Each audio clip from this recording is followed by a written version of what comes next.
My name is Olivier Cerf. I'm with the Tampa Bay Auto Museum, and I'm here to present this 1925 Jeran. As you can see, this is a solid piece underneath it, and it's all covered underneath it. So there's very, very aerodynamic. The body will have fender skirt that covers everything, the suspension, the wheel. The lights are mounted on the front fender, so when you turn, the lights turn with the car. So he has over about 12 patents on this car. So this car was too expensive to build, obviously. It was a great prototype, very advanced for the time, but way, way too expensive to ever sell. So Jeran, first, after the end of World War I, he flew airplanes for Voisin. And after he flew airplanes, he decided to design a car, a propeller car, that is still here in existence today. So these are the front brakes. Those are hydraulic brakes, but it's different of other cars because he uses the inside rim of the wheel for the brakes. So the pads, there's 4 pads that actually apply forces on the rim itself.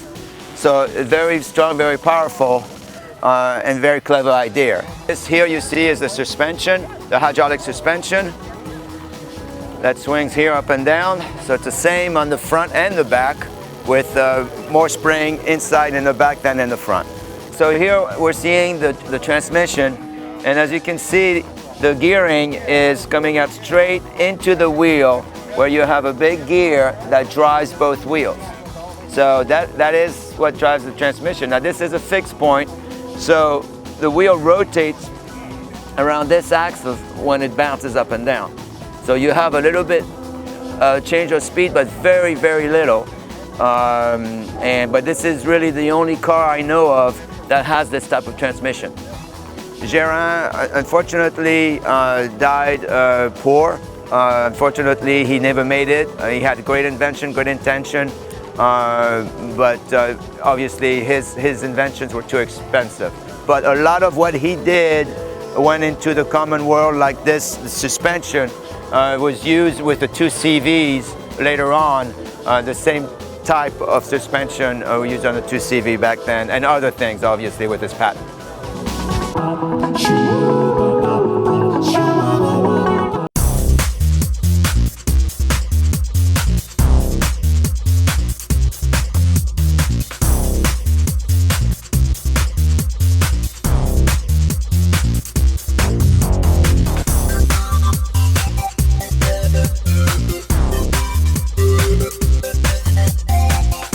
My name is Dr. Mark Sinning.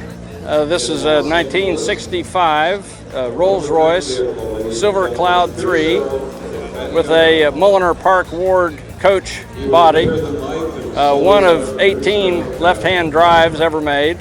This is my wife, Sam, and my lovely daughter, Maddie. She's in costume and having a lot of fun today. Yes, this Rolls-Royce is 1965. Wood paneling on the inside. It's a large, powerful engine, but the Rolls-Royce people would not ever tell us how many horsepower. They always said it's just enough. This car is a wonderful possession, but we're merely a custodian or a steward. We can't ever hold it long enough. And we hope that when we no longer hold it, it'll go to someone who will cherish it as much as we.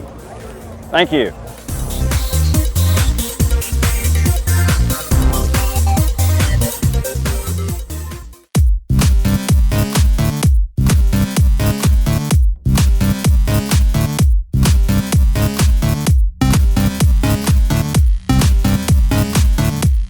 My name's Don Maluzio from York, Pennsylvania. This is my 1968 Bizerini 5300 Strada. I've owned it for about 17 years. I'll drive it anywhere. It's reliable as can be. I don't know how much you know about a Bizerini, but they are 327 Corvette powered with a Borg-Warner gearbox, so it's pretty much a General Motors powertrain. It has Campagnola brakes on it, which is very, very rare, very odd. They're also a lot of trouble. They leak air, so you have to bleed your brakes twice a year, but in order to have those Campagnolas, I don't mind doing the work. They are an absolute blast to drive, very, very fast, Bizerinis were built by Giotto Bizerini in Livorno, Italy. I was there, I guess 3 years ago and had lunch with him. He's still alive. His 90th birthday was a couple months ago. Great guy. Bizerini was a great car guy. I hate to say this, but maybe he wasn't the best businessman. He was a little too busy building his cars and bringing out the next one. Plus, he also always he was a racer. He didn't care about selling street cars and selling them to make a profit.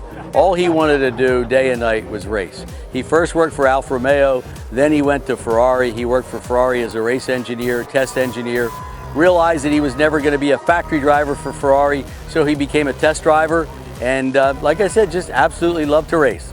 His biggest thing was getting air out from under the car and from out of the wheel wells. Obviously, this helps get the air out of the wheel wells. There's ducts, the big scoops that are around the brake rotors. They bring air out from under the car, over the brake rotors, out of here, but really it does two things. Yes, it cools the brakes, but again, downforce, and it helps get the air out from under the back of the car.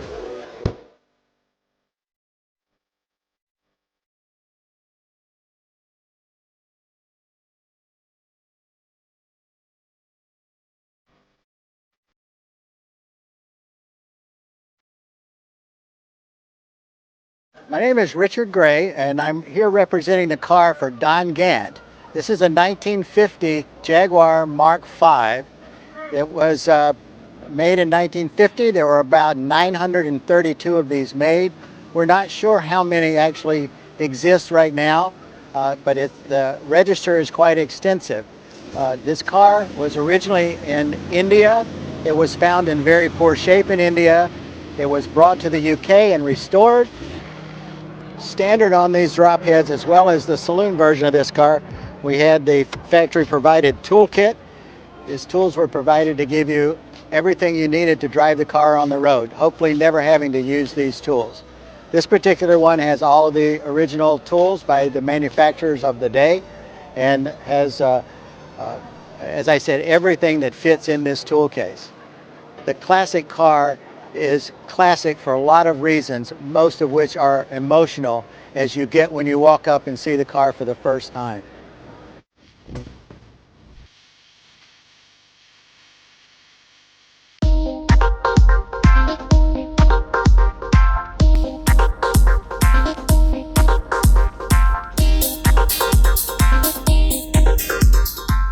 This is a 1930 Duesenberg Model J. Drives really, really well.